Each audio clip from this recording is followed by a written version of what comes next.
So last year I bought one of these, and what's this?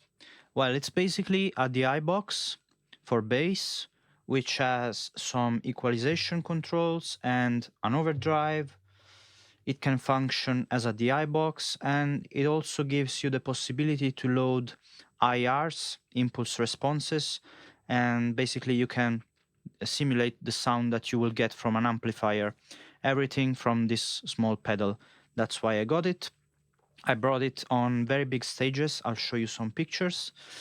And I just brought this without an amplifier, and everything worked out perfectly. So nice stuff. Let's talk about it.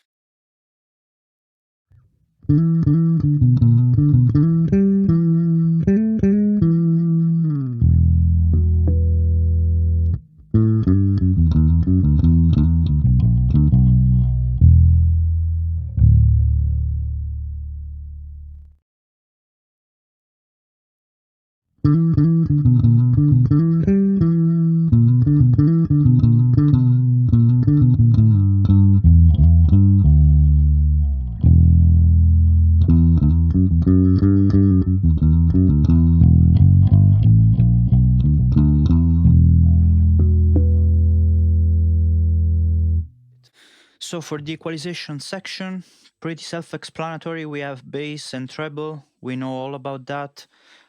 It's interesting when it comes to the mids because we have two rotary knobs, one for low mids and one for high mids. And on both of these, you can switch the frequency. So basically, for low mids, you can select whether to work on 500, 1K or 250 Hz. And for high mids, it's the same. You can shift the frequency and choose between 1.5K, 3K, and 750. It's really nice because most of the character of your sound comes from the mid-range. So if you have this much control over the mid-range, you're always going to get the sound that you want. And in fact, I'm pretty happy with it.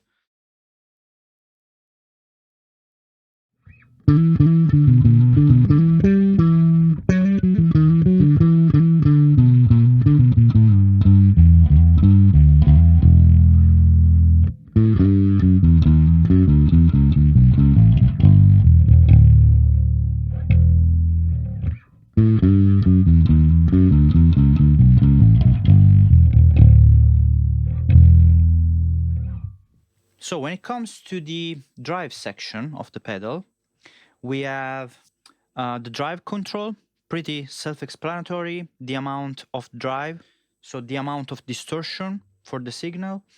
And also we have a blend control, which I love because it allows me to blend some of my clean signal together with the distorted one, and keeping a little bit of your dry signal below your distortion.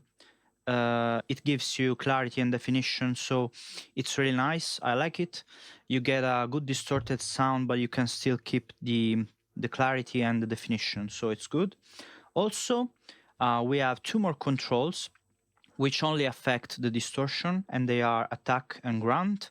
Basically, attack affects the high frequencies and grunt affects the low frequencies, and these only work with the distortion. So it allows you to get some different types of distortion out of this pedal. You can change up the character of the distortion a little bit. The distortion has a foot switch, so you can turn it off, on and off. Unlike my Sans amp, I don't have one on there, which I hate because I can't turn the distortion on and off for different types of songs, for example. So yeah, for some types of gigs, I have to use this one. But I still, I love the Sans amp. It's just another sound, another thing. What else do we have? We have some stuff on the back of the pedal. We have input jack, output jack, auxiliary in, and headphones out if you want to use it for practice time, which is nice. And on the side we have XLR, balanced output, and we have the cab simulation switch if you want to turn it on or off. We have a ground lift on the other side, and you can connect this to your computer if you want to switch up the IR, by the way. But I left it alone because this one is made by Nolly, the bass player from Periphery, but he's done a lot of stuff. But you might know him from Periphery, and it's really well made. So I didn't feel like changing it up. I just left it alone, and it works fine.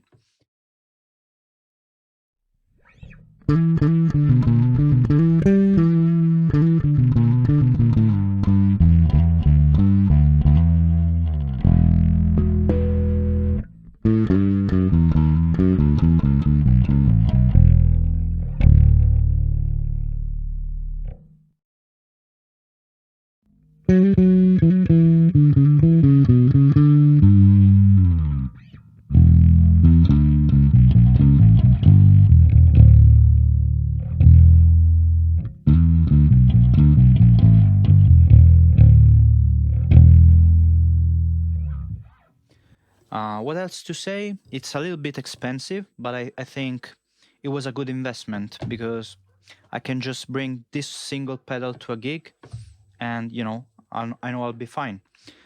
So that's my 2 cents. See you in the next one.